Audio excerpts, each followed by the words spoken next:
भगवान ने तुमको खुद दिया खाने के लिए। हाँ, तुम्हारा फर्ज है जब तुम खाने बैठे हो तो उस परमात्मा को प्रणाम करके, मालिक तुमने दिया है कि मुझे तूने मालिक बहुत कुछ दिया है, मुझे तूने मालिक बहुत कुछ दिया है, तेरा शुक्रिया है, तेरा शुक्रिया है, तेरा ही दिया मैंने खाया पिया है, तेरा ही दिया मैंने खाया पिया है, तेरा शुक्रिया है, तेरा शुक्रिया है। हे परमात्मा, तुमने जो दिया वही मैंने खाया।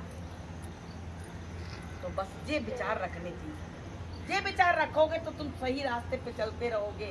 तुमको हम ही कमा के ला रहे हैं, हम ही सब भगवान को दे रहे हैं, हम ये कर रहे हैं, तो इससे कुछ होने वाला नहीं है। तो प्रेमियों, ये मानव जीवन का मूल्य समझो। इसका मूल्य क्या है?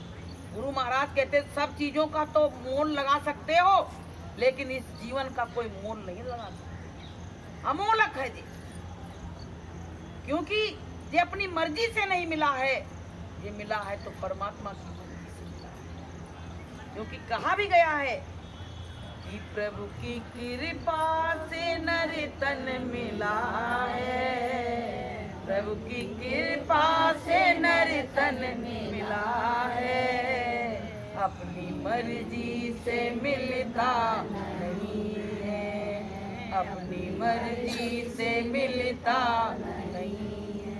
अपनी मर्जी से किसी को नहीं मिला।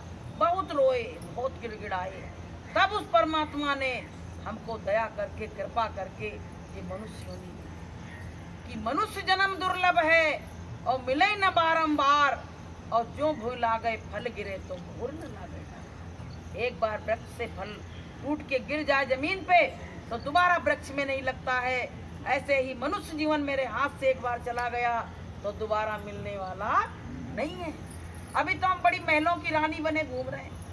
ये चाबी यहाँ लगी है, वो तिजोरी वहाँ है, वो उधर है। तो कहने का मतलब ये है, अभी तो सब कुछ हमारी तैयारी कौन ने कराई? परमात्मा ने। अब उसी परमात्मा को हम बुलाए दे रहे हैं। तो पता है, कहा गया, कबीर साहब ने कहा है कि कबीर गुरु की भक्ति बिने और नारी कुकरी होए, और गली गली घूमत फिरे तो टूक न डारे कोई।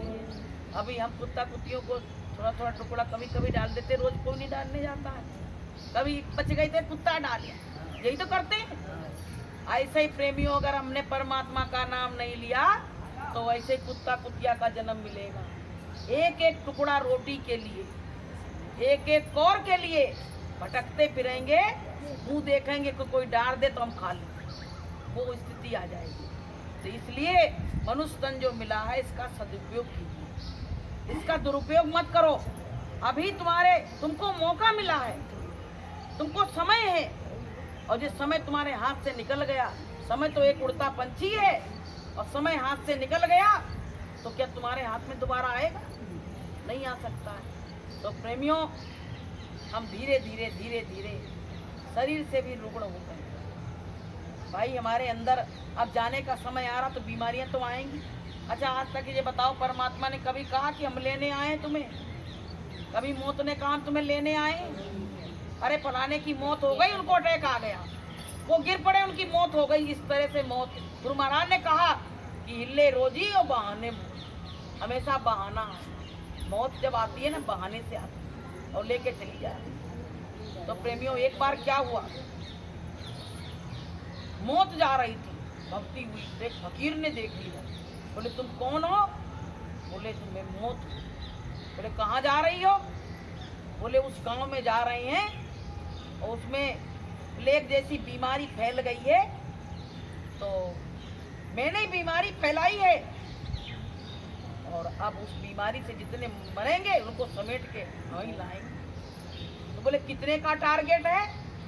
बोले टारगेट तो 5,000 का दिया है, ऊपर से ऑर्डर हुआ कि 5,000 उस गांव से 5,000 लोगों को समेट लाओ।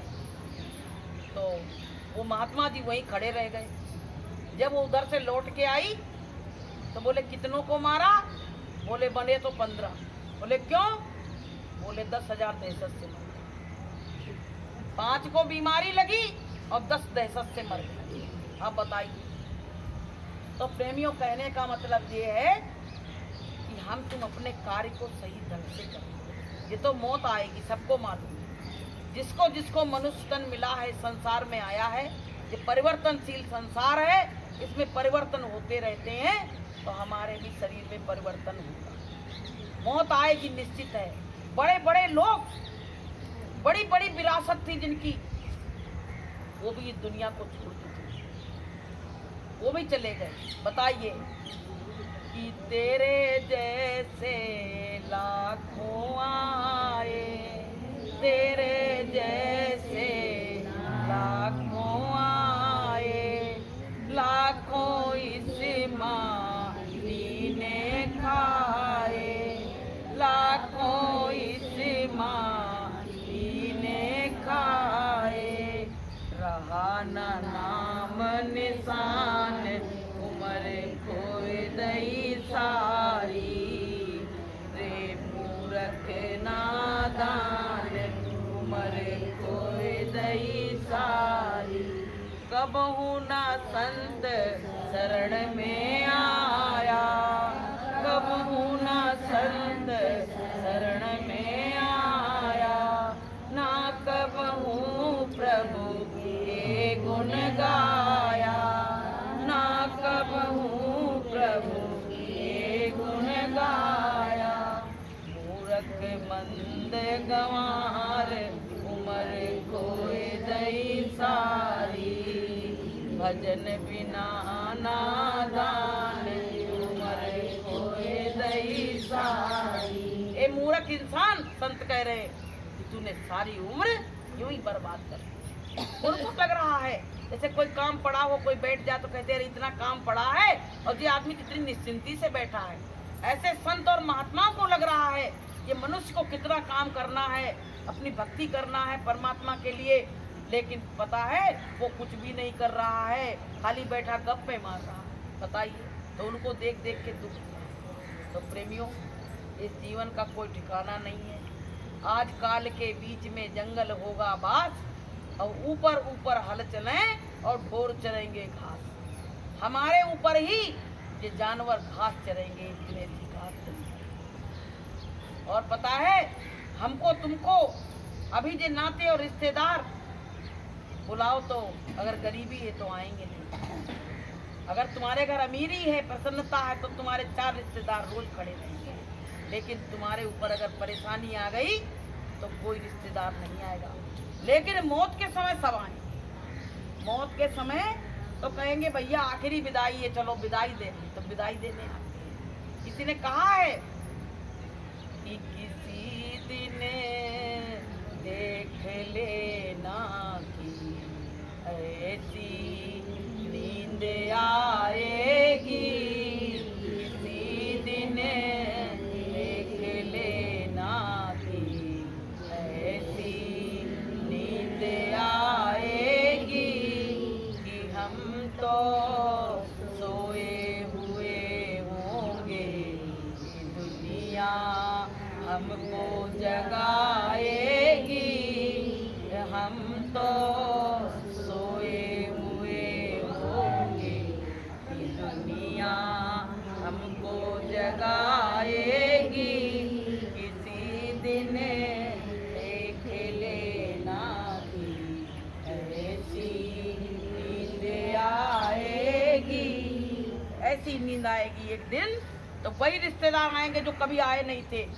वो जचकोर को हमको जगाएंगे कि एक बार बोल, अगर मेरी बोली से इतना प्रेम था तो हमको जिंदा में क्यों नहीं आए थे। तो प्रेमियों, जिस संसार के नाते सब दिखावा है, सब फरेब है। तुम्हारी हमारी काया में कुछ कमी आ जाए तो लोग हमको पड़ोस में बैठने नहीं। बताइए, इस काया का हम गुरूर करते हैं, इस काया में भी कोई रोग लग जाए तो क्या करोगे?